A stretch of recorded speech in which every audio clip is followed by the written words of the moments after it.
Hey, how you guys doing? This is going to be a very brief posting. As far as what I'm running through, I really just want to record some content.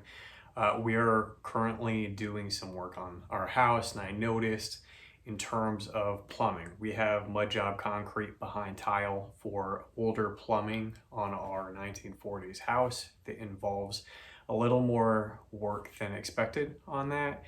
I'm probably not going to have any other videos in terms of this, but I didn't find anything online specific to this problem. So I want to throw this up here and kind of take you through the journey of what we're going through.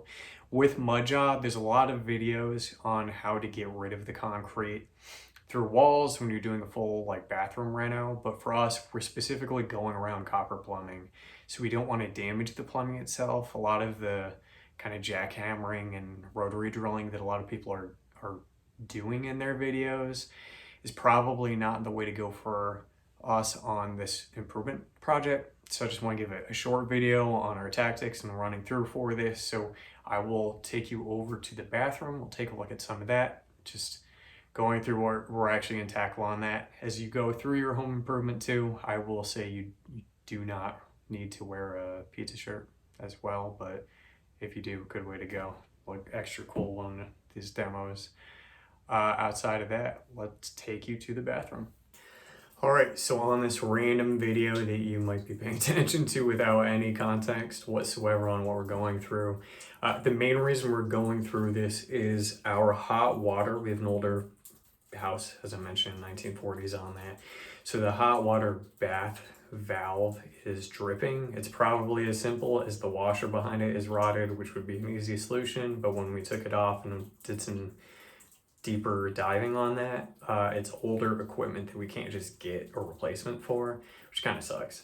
So the trade-off is we need to bring the plumbing up to code. We've been working on a plumber, so I'm not going to dive into the plumbing portion of that. We need to get the space ready for the plumber to go into, which involves taking off some tile. So I do want to point that out too. Now bringing you over here, as far as what you can see, water dripping, which is a great way to kill your electric bill and waste some hot water as well. Hence why we're addressing the issue on that. But really diving through, I can show you in terms of the actual equipment itself. Let me flip you guys around and we'll actually dive through some of that. Okay, so running through, you can see we have older equipment here in terms of where we dove into. This is the specific slot that is running hot water bath. This is probably the washer that is rotted that we in theory should be able to take out, but we can't because the gear is a little older and that's what we're updating. Hot water dripping a lot, so that's fun. Behind that, so you can see we have older tile and we had to dig that off. We were hoping it would be a little easier on the removal for diving through, but it's not. So we have, this is the concrete mud job that you got to go through. You can see where I kind of cleared through some path on that. I'm drilling through with that was actually just screwdriver and a chisel and hammer, doing it that way. There's a couple of options, as I mentioned. Some people use a rotary hammer and an angle grinder, a handful of heavier duty stuff, which would have been ideal if we were doing like the side wall, something over there. But because of the older copper plumbing, we don't want to mess that up behind it. So what we're actually going to do, you can see we've got the outskirts here outlined on where we specifically need to carve into from an improvement standpoint so the plumber can get in there. Actually going to drill right near the plumbing. So we're going to go right into the plumbing around here, try and loosen it up. Hopefully then we can chisel this space out. And then on the back side, because it's Mudjob, if you don't know much about Mudjob, there's wiring and concrete on the backside of that. I'll show you some of that too.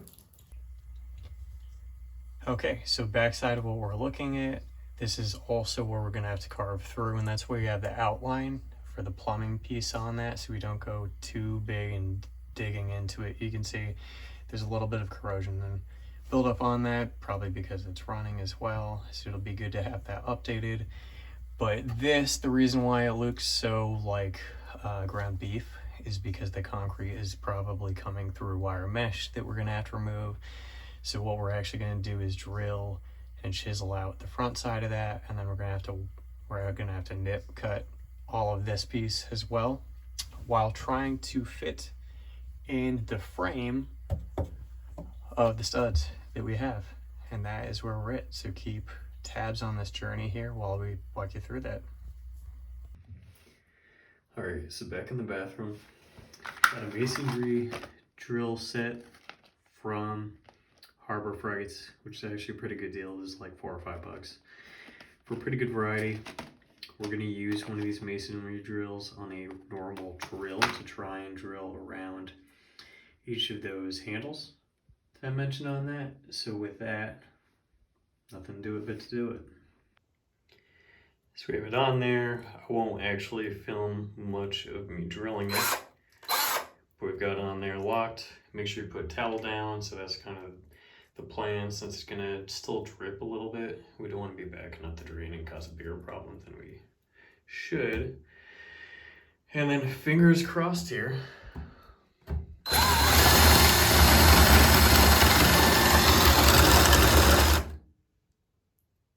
Should work.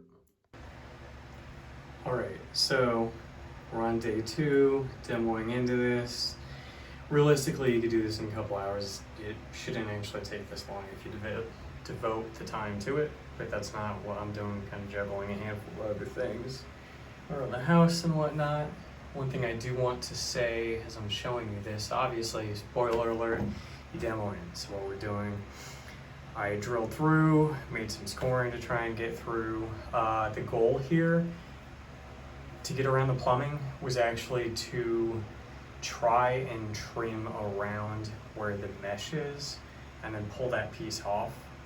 I actually got kind of lucky here, and a lot of the wire mesh behind it is actually rusted, so it's actually coming off really easily.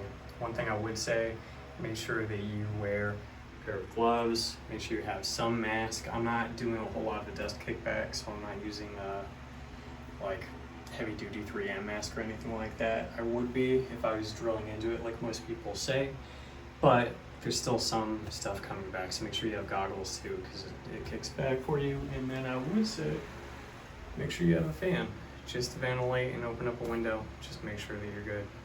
That's where we're at. You can see the back side of our closet here, and fingers crossed we're almost there. All right, a couple hours later, and we are done with the space that we need.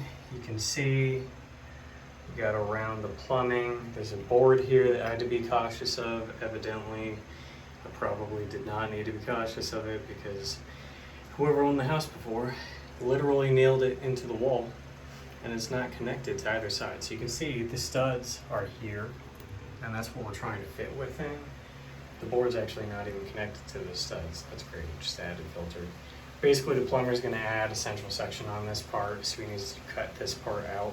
And he's gonna do a single unit to solder everything together. And that's why I had to go through that way. You can see through the closet. That'll be fun to clean up, but at least all pretty smooth to get there. I do want to point out, because it's worth noting, I did get really lucky with this. This is what the backside looks like, and I mentioned that ground meat type look, because it's going through the wires. You can see some of the wires here. There's also, you can see wire here. I'll have to just trim to touch up around the edges. But I got lucky because it's so old. I think it just kind of took some peeling off, but it's kind of like breaking a pipe cleaner if you've ever done that as a kid. For some of you, if you are tackling this, if you're trying to get around Mudjob, around plumbing, but you want to keep the plumbing pipes at least intact, it's worth noting you're probably going to have to be a little more diligent on going through that. You might have to actually use a sawzall to go through and cut around the edges. That's, in theory, it would have been pretty easy. I could have actually done it that way too, but I just didn't want to fiddle with getting near the plumbing and messing anything up, especially because the plumber is coming out in a week. That's kind of the key thing here. If you have a tile person come and they do it all in one shot, it's not a problem. So because tile's gonna come down, they'll break through the wall, even if there's damage to certain parts of the pipes, the plumber's gonna convert that anyway. Because we're not doing that, we did the demo work ourselves to get into it. A little different, so we have to make sure everything's intact for the next week because we don't want anything leaking. So fingers crossed on that. I haven't checked that part yet, but that's where we're at.